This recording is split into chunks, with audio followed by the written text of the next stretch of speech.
বলেছে আপনার নামাজটা পড়বেন, দেখবেন যে আপনাদের রিজিক আল্লাহ দিয়ে দিবে। কারণ আল্লাহ ওয়াদাবদ্ধ, আমার কাছে মাথা নত করলে আমি তাকে রিজিক দেই।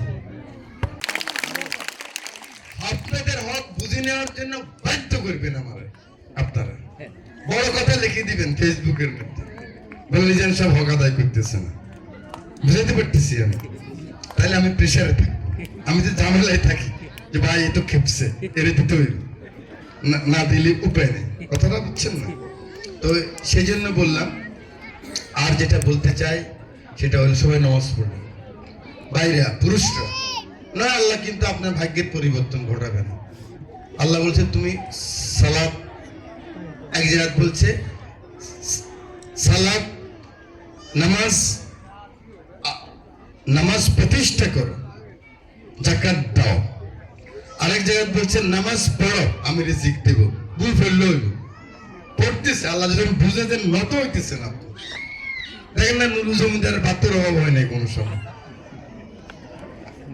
আপনারা চিনেন না, পুরুষ লোকেরা চিনে, হ্যাঁ সব সময় মাথার অল্পেট টালপেট কাইডা আজান দিলেই তো, যে সঙ্গে খাস মহলের দালালি করতো, ওই যে কেউ টাকা লই এলে করে রাখো আমি নামাজ পড়ি আসি।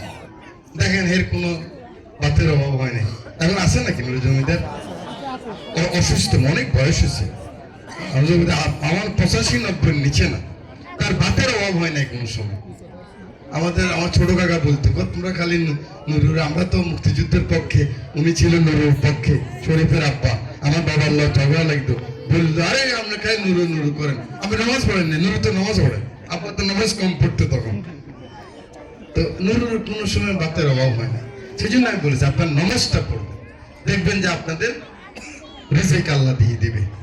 কারণ আল্লাহ ওয়াদাবদ্ধ, আমার কাছে মাথা নত করলে আমি তাকে রিজিক দেই।